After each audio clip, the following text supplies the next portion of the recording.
Let's take a break here just for a moment, identify ourselves. You are watching the Watchful Citizen, a program sponsored by the Lancaster County Democratic Party. My name is Terry Werner, and our guest today is the next governor of the state, Governor Meister.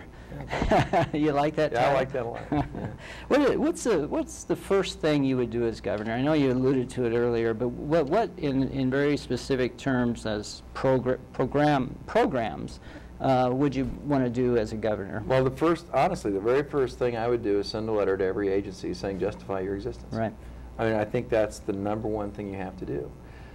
Your #1 job as the governor is to deal with the budget. That's your constitutional mandate. You know, one of my favorite books in the whole state is called the Blue Book, and it's the Nebraska Bible, if you will. Mm-hmm. And that book explains what the governor's role is. And as the governor, you have a sacred obligation, I think, to protect people's tax dollars and make sure those tax dollars are being used in a way that is affecting the most Nebraskans in an efficient and effective way. And in order to do that, you need to have a handle on what's out there. I know that, I don't remember if it was this last legislative session or 2 legislative sessions ago, Senator Mello asked how many state employees there were. Nobody could give him an answer. And that's just befuddling to me. How do you not know how many people you have working on the payroll? It makes no sense. So, well, a lot of them are temporary, unfortunately, right now, and there's a move towards that. But what would you want to be known as? Okay, let me reframe that question. Okay. I mean, our current governor is kind of at least giving lip service to being known as the education governor. And this whole thing about education, while at the same time cutting it to the bone. But is there a priority out there? I know that you want to serve everybody and all this, but is there something really big that you see that you dream about doing for this state? Well, I think the biggest thing that I see is, and it's funny because it's hard to pick the one. Health and Human Services is absolutely broken in the state, and that has to get fixed.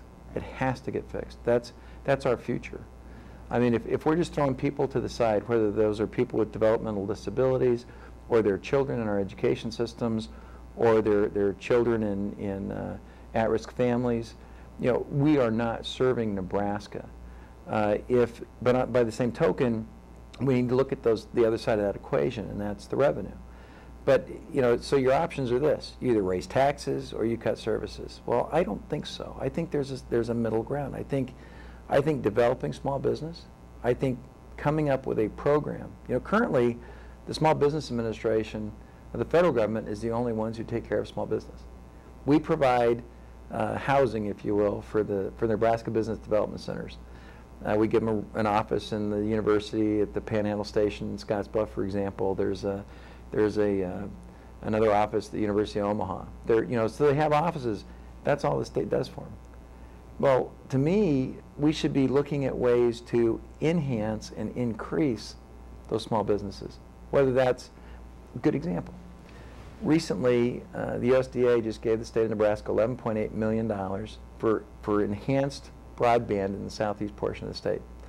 Well, in 2006, Dave Heineman had a bill passed that protected the telecoms, and what that bill was the public power districts wanted the ability to rent their lines, just lease out space so we could bring broadband to the entire state.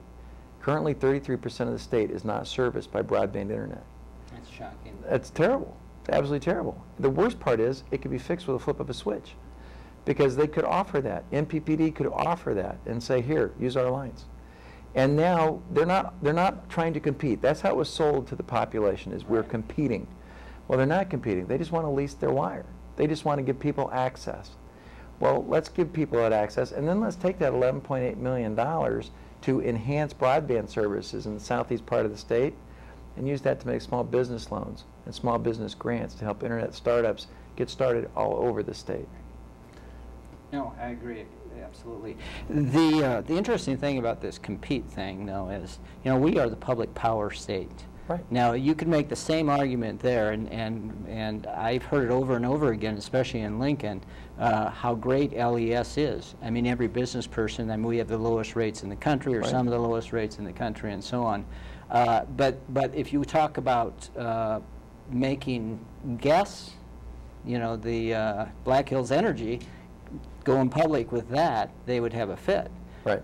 So there are efficiencies. You know, people will say, oh, we can't, anything that government does, private business can do better. I don't necessarily agree with that. I think we do I think LES is a shining example. There are a number of Republicans who don't agree with that.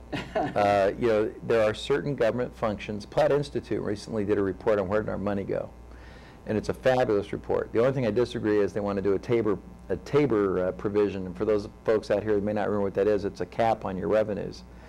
And it didn't work in Colorado, and there's no reason to reinvent a wheel that doesn't work. But the other 9 pieces of that report were fascinating.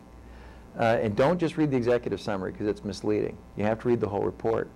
One of the things they talk about is that you should never privatize essential functions of government. And I've talked with a few folks that are on the Institute and said, well, what do you consider essential functions of government? They named Health and Human Services. They named roads. They named those things that are essential functions of government.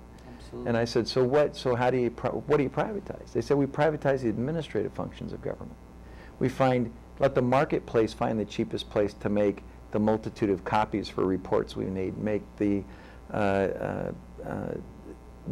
business supply stores provide stuff, do contracts. You know, the other thing that does is, not only does it make government operate leaner, but it stimulates the economy because now the government is spending taxpayer dollars to help those small businessmen and women generate income. Absolutely. So it's a two-part trade-off. Now, I think a lot of people would be surprised that the Platt Institute would have that function in that report, but that's exactly what they say. They'd admit it, would they? Well, they wrote it up, so I think they have to.